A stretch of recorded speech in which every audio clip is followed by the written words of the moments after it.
Encore une vidéo, cher vivant, pour parler du livre que j'ai écrit qui s'appelle Réapprenons à dialoguer avec l'invisible, que j'ai écrit en accord avec la lumière, avec les guides, bien sûr, parce que je ne peux pas faire autrement que de parler avec les guides pour savoir ce qui est. J'ai vu depuis très longtemps que même en étant complètement sincère, les conditionnements sont tellement ancrés profondément en moi, en nous, qu'il est très facile de se mentir en étant complètement sincère. Donc, j'ai pris depuis longtemps l'engagement de toujours valider mes intuitions et celles de mes collègues avec qui j'œuvre, et celles de mes patients, et celles de même des guides. J'appelle plusieurs guides pour comparer les réponses, pour comprendre d'autres choses, parce que il y a plusieurs dimensions, multidimensions et possibilités de percevoir une chose. Donc, on peut l'apercevoir dans plein de façons différentes. Donc, c'est très intéressant de savoir où est le tracé exact et précis pour aller vraiment là où nous sommes dans notre propre réalité d'amour et de vérité. Et c'est ça le but du dialogue avec le vivant.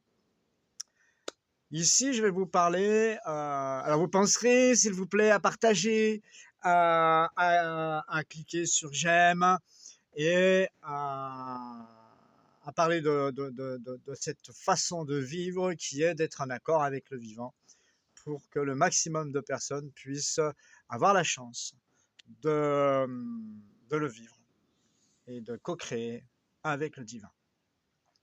Alors, ici, c'est une vidéo pour parler du gardien du lieu qui connaît toute l'histoire du lieu.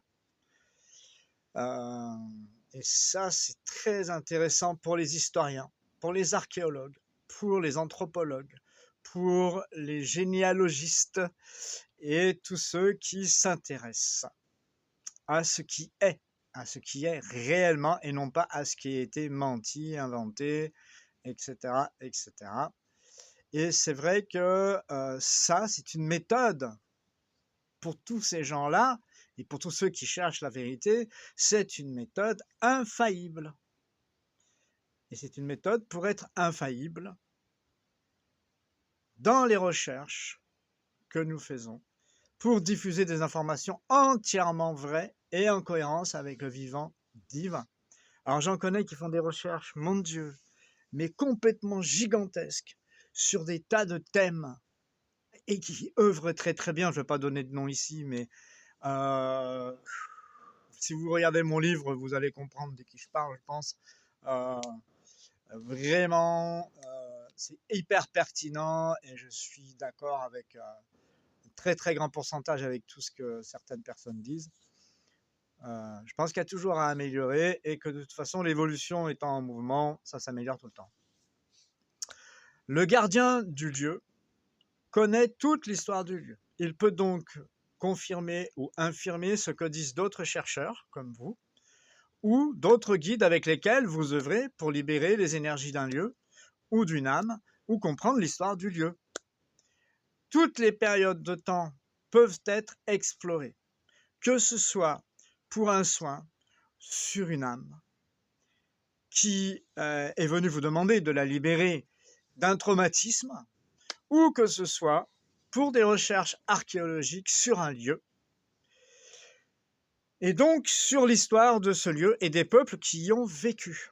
C'est très important de bien comprendre que quand on dialogue avec le gardien d'un lieu, peu importe sa nature, si c'est un humain, si c'est un esprit de la nature, si c'est un centaure, si c'est une divinité, peu importe. Quand vous rentrez dans le dialogue, vous apprenez à découvrir qui sont ces gardiens-là. Vous savez quelles sont les énergies positives et les énergies négatives et les énergies inversées. Donc pas d'énergie quand c'est inversé. Hein, il n'y a pas d'énergie, mais bon, faut donner des noms aux choses pour pouvoir, et j'en parle dans mon livre, pour pouvoir tester et savoir à qui on a affaire. Et voilà. Et le gardien est à même donc de te donner toutes les informations sur toutes les périodes du vécu de ce lieu. Et donc, il sait quelles sont les âmes et les peuples qui sont venus là et tout ce qui s'est déroulé en termes d'expérience. Donc, pour ceux qui sont historiens, archéologues, anthropologues, généalogistes et tous les autres qui s'intéressent à la géobiologie sacrée, à la géométrie sacrée et à toutes ces choses-là, vous pouvez dialoguer avec des êtres qui ont la connaissance absolue de ce qui s'est passé, de pourquoi le réseau il est là, de pourquoi il y a un croisement, de pourquoi il y a un menhir ici, qu'est-ce qu'il y a d'autre comme amplitude des choses pour pouvoir faire des soins, pour pouvoir se libérer de ce qui est nocif pour le vivant. C'est un intérêt donc majeur du dialogue avec le vivant, dont la part la plus informée est l'esprit, qui en tant que tel est invisible. Vous comprenez ce que je veux dire?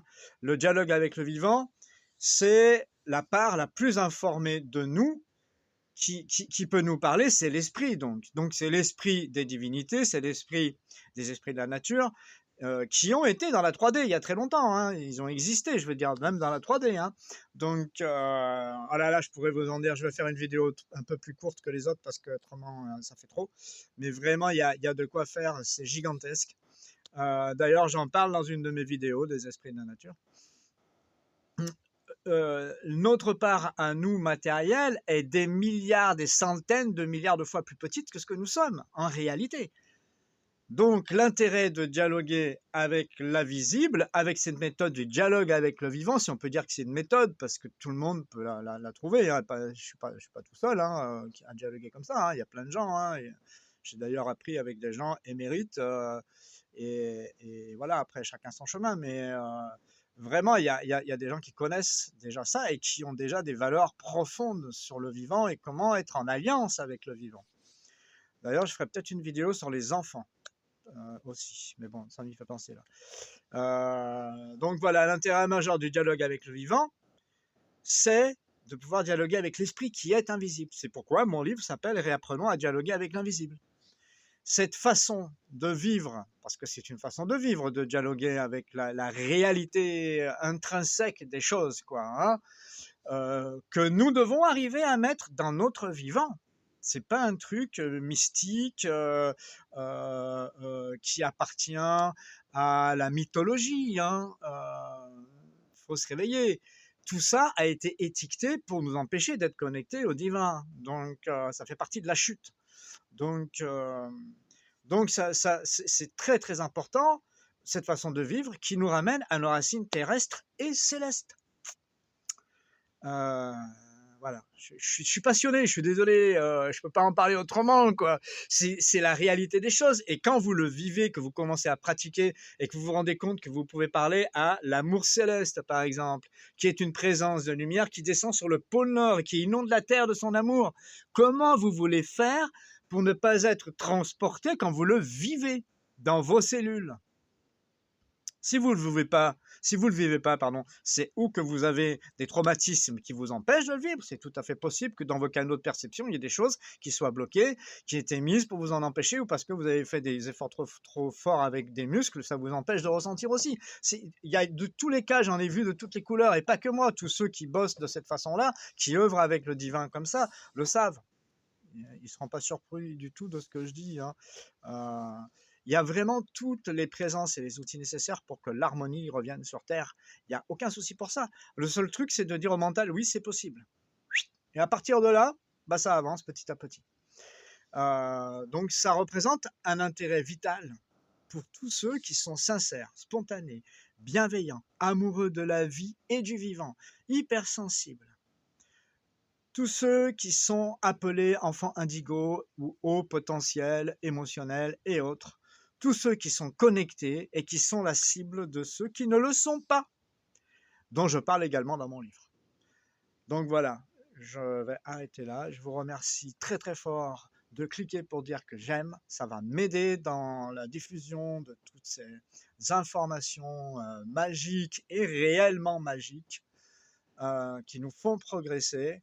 Ça va m'aider aussi si vous le partagez pour que l'information puisse faire une immense vague. Le 28 janvier, le livre est publié en papier. J'espère que je pourrai tenir l'engagement parce que c'est quand même un challenge. Mais bon voilà, la vie est faite de challenges. Je vous remercie de tout mon cœur et je vous souhaite le meilleur, que cette année soit l'année de la réussite de tous ceux qui ont un cœur vivant. Je vous aime.